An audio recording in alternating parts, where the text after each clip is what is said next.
열왕기상은 역대기에 속하죠. 역사를 다룬 그런 내용입니다. 그 내용을 보면 주요 인물이 등장하는데 항상 끊이지 않고 등장하는 인물이 다윗입니다. 다윗은 하나님의 약속과 은혜를 대표하는 본보기로서 다윗을 늘 언급하죠. 하지만 반대로 언약과 또 약속 그리고 본보기로서 좋은 면을 드러내기보다는 우상을 숭배하고 악한 왕으로 등장시키는 본보기의 인물이 있다면 그 인물은 오늘 본문에 나오는 여로보암이라는 인물입니다. 이 여로보암은 북이스라엘의 왕이죠. 그런데 그 사람에 대한 그 대표적인 그 이미지, 그것은 나쁜 왕으로서 늘 보여주고 있습니다. 그러니까 다윗과 여로보암은 서로가 비교되는 본보기로서 보여지는 인물이죠. 하나님의 약속과 은혜의 본보기는 다윗, 반대로 그런 그릇된 길을 가는 본보기로서는 여로보암을 등장시킵니다. 그러니까 두 사람은 극과 극으로 대조되는 두 인물이라고 할 수 있어요. 그러면 여로보암이 처음부터 나빴던 사람이냐? 그건 아니죠. 그의 행적을 보면 사실은 시작은 좋았습니다. 여로보암을 보면 그런 어떤 인물이었어요? 솔로몬의 신하였죠. 그리고 그는 신실했습니다. 그래서 그가 에브라임 지파였는데 요셉 지파, 요셉 족속 여기에 일을 맡은 그런 감독 일을 맡겼고요. 그리고 아주 신실함에 그 솔로몬이 그를 픽업한 그런 모습을 보여줬잖아요. 그런데 이런 여로보암에게 솔로몬이 배약을 하고 우상을 숭배하고 여러 이방 여자들을 좋아하는 그때에 여호와의 선지자가 나타나서 여로보암에게 이제 무엇인가를 보여줬습니다. 그 사건 알고 계시죠? 예? 그런 의복을 입고 의복을 이렇게 10조 나눠서 너는 10조가 이스라엘의 왕이 될 것이다 하는 이야기를 선지자가 해 주었습니다. 그러니까 우리가 보통 이런 말 쓰잖아요. 소명을 받았다, 사명을 받았다 그런 말을 쓰잖아요. 소명과 사명의 차이가 뭡니까? 소명이란 말은 영어로 calling, 부르심을 받았다는 거예요. 부르심. 그러니까 하나님이 부르셨다 할 때 소명을 받았다 이렇게 말해요. 사명은 뭐라 그래요? 미션. 하나님이 나에게 주신 그 소명을 충실하게 감당하는 것을 사명을라고 말하죠. 그러니까 내가 사명을 다하겠다 하는 것은 하나님이 나를 부르셨는데 그 맡기신 일을 내가 충성을 다해서 하겠다라고 할 때 사명을 다한다 이렇게 말하잖아요. 근데 그 사명은 어디에 배직을 둔 거예요? 어디에 근거를 한 거예요? 소명을 받은 사람이 맡긴 일을 다하는 걸 사명이라고 한단 말이죠. 근데 소명을 받지 않은 사람이 그냥 자기 임의대로 열심히 하는 것은 의미가 없죠. 자, 그런데 이 여로보암은 지금 주의 선지자가 그에게 너는 왕이 될 것이다 하는 그 이야기를 들으면 뭘 받은 거예요? 소명을 받은 거잖아요. 그러니까 하나님의 소명에 의해서 그는 그의 길을 갈 거라고 예고합니다. 이것이 우리가 지금 12장을 보지만 10장 38절에 보면 너무나도 분명한 소명이 그에게 주어진 것이죠. 그런 예언이 되어진 상태에서 솔로몬에게 이제 핍박을 받게 됩니다. 여로보암이. 그래서 그는 어디로 도망을 하죠? 애굽으로 도망하죠. 그러니까 애굽으로 도망하고 거기서 거주할 때 솔로몬이 죽습니다. 솔로몬이 죽으니까 그는 그 북이스라엘로 돌아왔다라는 말이 있지만 사실은 그가 막 그냥 강한 의지를 가지고 내가 이제 왕이 되니까 빨리 가야지 뭐 그런 면이 강조되기보다는 그냥 조용히 애굽에서 숨어 있었습니다. 그런데 북쪽의 그런 리더들이 여로보암을 불렀잖아요. 그러니까 여로보암은 왕이 될 때까지는 본인의 욕심과 본인이 뭔가 되겠다는 그런 의지를 강력하게 피력하지 않아요. 좀 수동적이에요. 하지만 백성들이 그를 원했고 그리고 선지자가 그에게 소명을 주었다는 차원에서 보면 이 사람의 시작은 괜찮았습니다. 교만하지도 않고 겸손했어요. 그런데 솔로몬이 하나님의 일을 잘 했으면 그렇게 나라가 분열되지 않았을지도 모르죠. 그런데 솔로몬이 그릇된 길을 가니까 하나님이 솔로몬의 그 대타로서 사실은 이스라엘의 분열을 만들었잖아요. 너의 아버지 다윗이 신실했기 때문에 너 당대에는 넘어가지만 그 다음 때에 어떤 일이 벌어질 것이라는 것을 하나님이 예언하셨잖아요. 알려주셨잖아요. 그렇기 때문에 그 다음에 이루어지는 일이 이제 나라가 두 동강이 나는데 그쪽에 여로보암이 왕이 된다는 것은 하나님의 부르심이었어요. 우리가 보통 남유다는 좀 더 그런 다윗의 혈통이 이어가니까 좀 좋은 이미지를 가지고 있고 북이스라엘은 계속 그 왕들이 무너지고 또 새로운 왕조가 들어서니까 북쪽에 대한 이미지가 안 좋잖아요. 하지만 북쪽이나 남쪽이나 한 이스라엘이란 말이죠. 그 이스라엘에 하나님의 통치가 배제된 건 아니잖아요. 근데 그 북이스라엘의 솔로몬의 탈선으로 나눠지긴 했지만 하나님은 여로보암을 부르셨어요. 그리고 선지자를 통해서 여로보암에게 너는 그 나라를 통치하게 될 것이다 하고 통치되는 그 과정, 이것이 순수하게 그리고 아주 원활하게 이루어진 것을 볼 수 있죠. 그런 의미에서 여로보암의 시작은 나빴던 것이 아닙니다. 하지만 오늘 본문은 이제 그가 왕이 되어서 행하는 일들을 이야기하잖아요. 근데 그가 행하는 일들이 뭐냐면 악한 왕의 상징과 모델의 길로 들어서는 모습을 보여주고 있죠. 그러니까 시작은 좋았어요. 하지만 그가 왕이 되면서 행하는 그 일들을 보면 좋지 않아요. 그 좋지 않은 일들을 오늘 본문은 쭉 이야기하고 있는데요. 27절을 보면요. 만일 이 백성이 예루살렘에 있는 여호와의 성전에 제사를 드리고자 하여 올라가면 이 백성의 마음이 유다 왕 된 그들의 주 르호보암에게로 돌아가서 나를 죽이고 유다의 왕 르호보암에게로 돌아가리라 하고. 자, 이것이 누구의 이야기예요?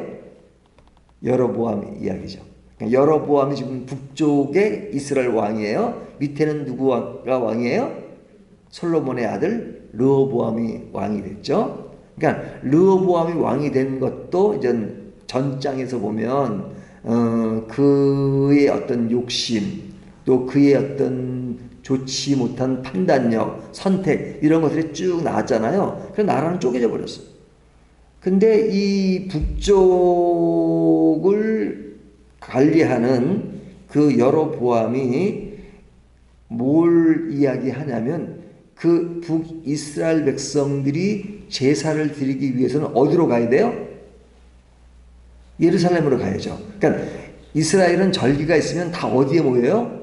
예루살렘에 모여요. 왜? 성전이 그곳에 있기 때문에. 그러니까 성전에 그곳에 모여서 뭐 유월절이 되든 뭐 여러 가지 그 절기가 되면 다 예루살렘에 모였잖아요. 근데 나라가 잘라졌어요.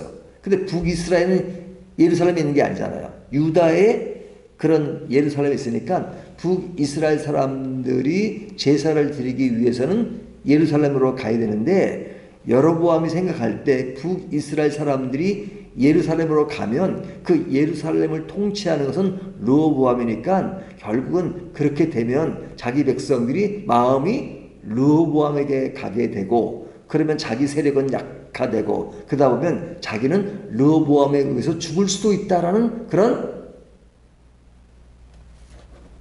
어려움을 지금 호소하고 있는 거죠.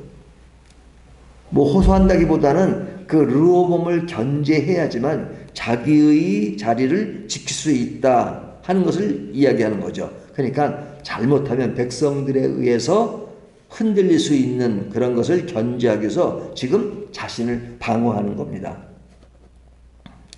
그러니까 그런 방어하는 그런 마음을 지금 왜 갖느냐?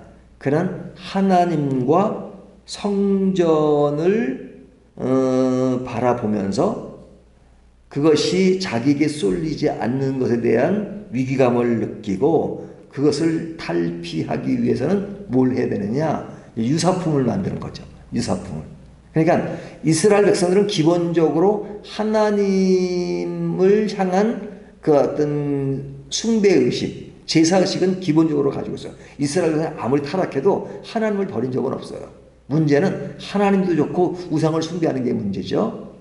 그런데 하나님을 향하는 그런 정서가 그들에게 늘 작용하고 있기 때문에 그들에게 하나님을 믿지 마라, 또 제사를 드리지 마라 이렇게 말할 수는 없어요. 하지만 그들이 제사를 드리기 위해서 예루살렘으로 가면 그 모든 그 힘이 르호보암에게 쏠리고 자기가 약해질 수 있다고 생각하니까 그 대용품을 만들어야죠. 하나님에 대한 대용품, 또 성전에 대한 대용품. 그래서 오늘 본문은 그 대용품을 만드는 겁니다. 어떻게 만들어요? 28절에 보면 이에 계획하고 두 금송아지를 만들고 물에게 말하기를 너희가 다시는 예루살렘에 올라갈 것이 없도다. 이스라엘아, 이는 너희를 애굽 땅에서 인도하여 올린 너희의 신들이라 하고 하나는 베델에 두고 하나는 단에 둔지라. 자, 지금 그쪽 지역을 중심으로 우아래에 지금 그 베델과 단에 뭘 만들었어요? 신상을 만들었잖아요. 그리고 거기에 뭘 두었어요? 금송아지. 금송아지를 두고 이것이 애굽에서부터 너희를 불러낸 신이다 이렇게 말하죠. 애굽에서 불러낸 건 누구예요? 하나님이잖아요. 근데 하나님 대용품으로 지금 신당을 만들고 그 금송아지를 만들고 너희는 그에게 다가와라 하는 것을 이야기하잖아요. 그러니까 이것처럼 넌센스가 어디 있어요? 왜 그렇게 하죠? 자기 자리를 지키기 위해서, 자기의 자리를 지키기 위해서. 그러니까 하나님이 주인이 아니라 자신이 주인이 되려고 할 때 나타나는 현상이죠. 그러니까 하나님이 주신 소명의 기회를 탈선의 기회로 만든 것입니다. 그러니까 하나님이 소명을 주었다 하더라도 그것을 관리하지 못하면 엉뚱한 길로 가는 것이죠. 그래서 앞에 보면 하나님이 선지자를 통해서 뭐라고 말씀하시냐면 여로보암에게 내가 하나님을 제대로 믿고 따라가면 제대로 되지만 그렇지 않을 때는 너에게 어떻게 된다는 것을 이미 이야기하셨어요. 이런 이야기를 할 때 참 그 말씀을 듣고 자기의 길이 어떻게 가야 되는가 하는 것을 늘 인지하고 살아가는 것은 매우 매우 중요한데 그가 시작과는 달리 가는 길을 보면 사실 시작을 무색해 하는 탈선의 길로 가는 것을 볼 수 있죠. 왜 탈선의 길을 갔느냐? 그것은 뭐 여로보암뿐 아니라 인간 모두에게 탈선의 길이 뭐냐? 그것은 자기가 주인이 될 때 그래요. 자기가 주인이 될 때. 자기가 주인이 된다는 건 뭐예요? 자기가 법인 거예요. 자기가 법인 거예요. 우리가 서부 영화 보면 그런 거 있죠. 옛날에 그런 영화 보셨어요? 뭐 황야의 무법자, 뭐 이렇게 미국 영화 이게 뭐 좀 이렇게 그 보안관들이 나오고 막 총을 쏘고 막 그런 그 영화들이 많았잖아요. 근데 이제 어떤 사람이 이제 그 위기를 느껴요. 억울함을 당해요. 그래서 이제 복수하기 위해서 이제 막 총 쏘는 기술을 배우고 막 그래가지고 복수하기 위해서 이렇게 사람들 속으로 들어가죠. 그리고 이제 자기에게 원한이 있거나 마음에 안 들면 다 쏴 죽여요. 자, 그러니까 그러기 때문에 이제 그런 사람을 뭐라고 말하면 영화 제목처럼 무법자라고 말하죠. 무법자. 그래, 이 무법자라는 말이 무슨 말이에요? 무법이란 말은 법이 없다는 말이 아니에요. 법이 왜 없어요? 그 사람이 막 사람을 죽이는 그런 상황에서 그 사람이 범죄를 저지르는 거지 그 당시에 법이 없었나요? 그러니까 무법자라는 것은 법이 없다는 것이 아니라 자기가 법이라는 거예요. 자기가. 그러니까 성경에 죄를 짓는 것은 불법을 행하는 것이다. 이 불법의 오리지널 그 의미는 뭐냐? 무법하다는 거예요. 무법. 그러니까 자기가 법이 된다는 거예요. 그러니까 탈선이라는 건 뭐냐? 하나님이 법이 돼야 되는데 내가 법이 되니까 그것이 탈선인 거예요. 내가 법이 되는 거. 그러니까 내가 법이 되는 게 뭐예요? 내가 법이 되는 게. 내 마음대로 하는 거예요. 그러니까 내 마음대로 하고 내가 생각하는 것이 옳은 거예요. 자기의 판단이 다 옳은 거예요. 그러니까 늘 자기색에서 하는 사람이 문제예요. 내가 뭐 생각하는 것은 이 사람이 나쁘다면 나쁜 거예요. 또 내가 하는 건 다 옳아요. 남들이랑 다 틀려요. 그건 뭐예요? 내가 법인 것이잖아요. 그러니까 지금 여로보암의 탈선이라고 하는 것은 그런 하나님이 주체가 돼야 되는데 내가 주체가 될 때 나타나는 현상이에요. 그럴 때 우리의 존재 가치와 신앙의 가치는 무너지고 마는 것이죠. 그래서 신앙에서 가장 중요한 것은 뭐 예수 믿으면 어떻게 살아야 되느냐 하는 문제가 중요하죠. 하지만 그것보다도 절대 내 신앙의 기초로 딱 정립해야 될 것은 뭐냐면 내 인생의 주인은 누구냐 이거예요. 그러니까 처음부터 잘 살라고 말하지 않아요. 주 예수를 믿으라. 그리하면 너와 내 집이 구원을 얻으리라. 믿는 것이 중요해요. 믿는다는 것은 하나님을 신뢰한다는 것이고 하나님께 붙으라는 것이고 하나님이 내 인생의 주인이라는 것이고 그분을 절대 신뢰하라는 것이고 그분에 절대 순종하라는 것이에요. 그것이 신앙의 기초예요. 우리가 말씀과 기도를 강조하는 이유는 하나님의 마음을 알고 하나님의 뜻을 알고 그분의 길을 따라가겠다는 그것을 하려면 그분의 말씀을 들어야 되니까요. 내가 인생의 주체가 되는 게 아니니까 주인이 되는 게 아니니까 내 마음대로 하는 것이 아니니까. 그런데 자꾸만 인생이 자꾸만 변해요. 처음 예수 믿을 때는 구원받았다고 좋다고 말하지만 그 나중엔 구원도 보면 구원도 이제 내가 원하는 구원이 돼버리고 그렇잖아요. 그러니까 성경을 뭐 열심히 보는 사람들도 어떨 때는요 성경을 많이 보다 보니까 아 이것은 이제는 그런 어떤 좀 더 깊이 위해서 자꾸만 어떤 인본주의적인 것을 자꾸 들고 들어와요. 좀 인문학 공부를 더 해야 된다는 둥. 물론 그런 공부가 필요해요. 하지만 그런 공부하는 좋아요. 하지만 절대 약화돼서는 안 되는 것은 성경을 얘기할 때 인간을 파헤치면 끝이 없어요. 그리고 정답이 없어요. 하지만 성경을 한마디로 하면 하나님이 누구신가요? 우리의 신앙의 기초는 하나님이 나에게 어떤 분인가 이것이 성경의 기초고 그리고 우리 신앙에 늘 묵상해야 될 부분이 그것이에요. 하나님이 누구신가? 그것에 정답이 있는 거예요. 인간을 파헤쳐가지고는 정답이 없어요. 나중에 인간 파헤치면요 그냥 아주 더 무겁기만 해요. 그리고 더 혼란스러워요.